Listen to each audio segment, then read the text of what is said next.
اعوذ باللہ من الشیطان الرجیم بسم اللہ الرحمن الرحیم انہ لقرآن کریم، یہ قرآن ہے بہت باعزت۔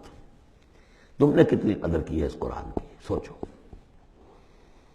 کیا قدر و قیمت اس کی سمجھی۔ اس پہ ایک زندگی نہیں، اللہ ہزاروں زندگیاں دے اور وہ زندگیاں انسان لگا دے اس قرآن پر، تب بھی اس کی قیمت ادا نہیں ہوگی۔ انہ لقرآن کریم، اور یہ جو اصل قرآن ہے کہاں ہے؟ فی کتاب مکنون، یہ تو چھپی ہوئی کتاب ہے، ہم پڑھ چکے ہیں۔ انہ فی ام الکتاب لدینا لعلی حکیم، یہ تو ام الکتاب کے اندر ہے جو ہمارے پاس ہے، وہ ام الکتاب جس کے بارے میں پھر سورہ بروج میں آپ دیکھیں گے بل ہوا قرآن مجید فی لوح محفوظ، وہ لوح محفوظ میں ہے۔ یہاں فرمایا فی کتاب مکنون لا یمسہ الا المطہرون، اسے چھوتے ہی نہیں، چھو ہی نہیں سکتے مگر بہت پاک، بالکل پاک مخلوق ہے، فرشتے۔ کلا انہا تذکرہ فی صحف مکرمۃ مرفوعۃ مطہرۃ بایدی سفرۃ کرام بررہ، یہ تو ان فرشتوں کے ہاتھوں میں ہے، وہ فرشتے اسے چھوتے ہیں اس کتاب کو، کہ جو کرام بررہ فی صحف مکرمۃ، بڑے ہی باعزت صحیفوں میں ہے وہ، فی صحف مکرمۃ مرفوعۃ مطہرۃ ایدی سفرۃ، ان لکھنے والوں کے ہاتھ میں ہے وہ، کرام بررہ، جو کرام ہے بڑے باعزت ان فرشتوں کا۔ تو لا یمسہ الا المطہرون۔ ویسے اس آیت سے ایک حکم نکالا فقہا نے کہ قرآن کو چھوا نہ جائے ناپاکی کی حالت میں۔ اگر ناپاکی بڑی ہے، جنابت ہے، پھر تو چھونا کیا، پڑھنے کی بھی اجازت نہیں، زبان سے اپنے حافظے سے بھی پڑھنے کی اجازت نہیں۔ لیکن اگر چھوٹی نجاست ہے تو آپ زبانی پڑھ سکتے ہیں، یعنی جس میں وضو کی حاجت ہوتی ہے، لیکن چھونے کے لیے وضو ضروری ہے۔ لیکن یہ اصل میں اس آیت کا جو سمجھیے ایک ضمنی مضمون ہے، فقہا نے یہ نکال لیا مسئلہ، لیکن اس کا ایک اور مفہوم جو ہے بہت اہم ہے۔ قرآن کو تم چھو بھی رہے ہو، اب فرض کیجئے کوئی ناپاک آدمی بھی آئے گا، چھو لے گا، کون روک سکتا ہے اسے؟ چھوئے گا۔ غیر مسلم پڑھتے ہی ہیں، چھوتے ہیں۔ اور یہ کہ تم پڑھتے بھی ہو، لیکن اس قرآن کا جو ایک اصل نیوکلیس ہے، اس کا جو اصل لب لباب ہے، اس تک تمہاری رسائی نہیں ہوگی جب تک کہ تمہارا اندر پاک نہ ہو چکا ہو۔ یہ باطن کی پاکی قرآن کے اصل علم اور فہم اور اس کی اصل ہدایت کو حاصل کرنے کے لیے شرط لازم۔ اس کا مرکز جو ہے تیرے وجود کے مرکز سے دور رہتا ہے۔ فرشتہ اگرچہ جان نکالتا ہے لیکن تیرے وجود کے مرکز سے دور رہتا ہے۔ قرآن کا بھی ایک وجود کا مرکز ہے، اسی لیے کہا ہے، سورہ حدید میں پڑھیں گے ہم، هو الاول والآخر والظاہر والباطن، اس کا ایک ظاہر ہے، الفاظ ہیں، اس کی آپ نے نحوی اور صرف کی بحث کر لی، مطلب یہ ہے، روایات پڑھ لی، اس کی ایک روح باطنی ہے، اس تک رسائی نہیں ہو سکتی الا المطہرون، اس کو چھو بھی نہیں سکتے وہ لوگ مگر وہ لوگ کہ جو پاک ہو چکے۔ اسی لیے نوٹ کیجئے، چونکہ وہ مضمون اب آ چکا ہے، ایک مرتبہ اور آگے آئے گا سورہ جمعہ میں، 3 مرتبہ آ چکا ہے۔ حضرت ابراہیم اور حضرت اسماعیل نے جب دعا کی تھی، ربنا وبعث رسولا منہم یتلو علیہم آیاتک ویعلمہم الکتاب والحکمۃ ویزکیہم، تعلیم کتاب و حکمت کو پہلے رکھا تھا، تزکیہ کو آخر میں رکھا تھا۔ لیکن اللہ تعالیٰ کی طرف سے 2 مرتبہ ہم پڑھ چکے ہیں، ترتیب اللہ نے بدل دی۔ کما ارسلنا فیکم رسولا منکم یتلو علیکم آیاتنا ویزکیکم ویعلمکم الکتاب والحکمہ، تزکیہ پہلے، تعلیم کتاب و حکمت بعد میں۔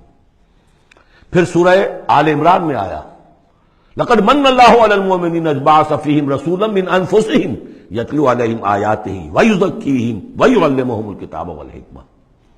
تیسری مرتبہ پھر یہ آیت آئے گی سورہ جمعہ میں، هو الذی بعث فی الامیین رسولا منہم یتلو علیہم آیاتہ ویزکیہم ویعلمہم الکتاب والحکمہ۔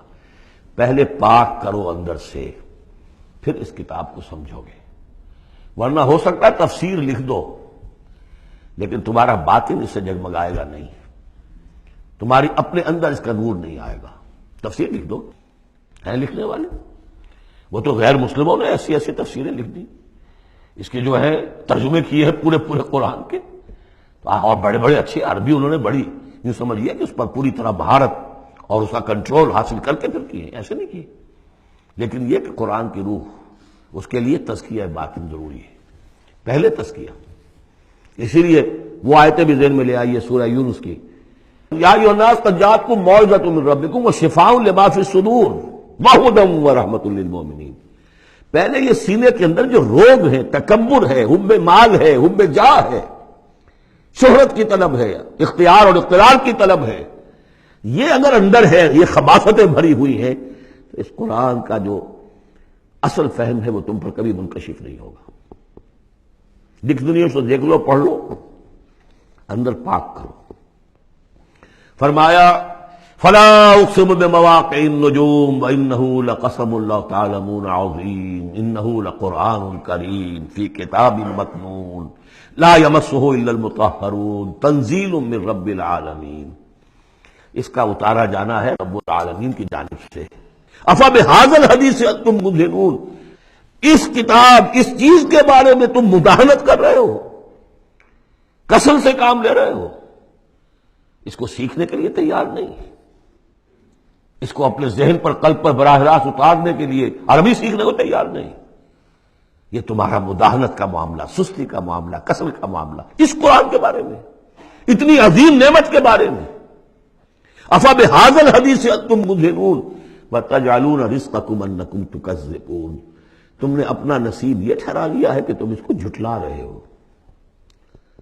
جھٹلانا ایک تو تھا مشرکین عرب کا جو کہتے تھے یہ قرآن نہیں ہے، یہ اللہ کی کتاب نہیں ہے، یہ محمد نے خود لکھ لی ہے۔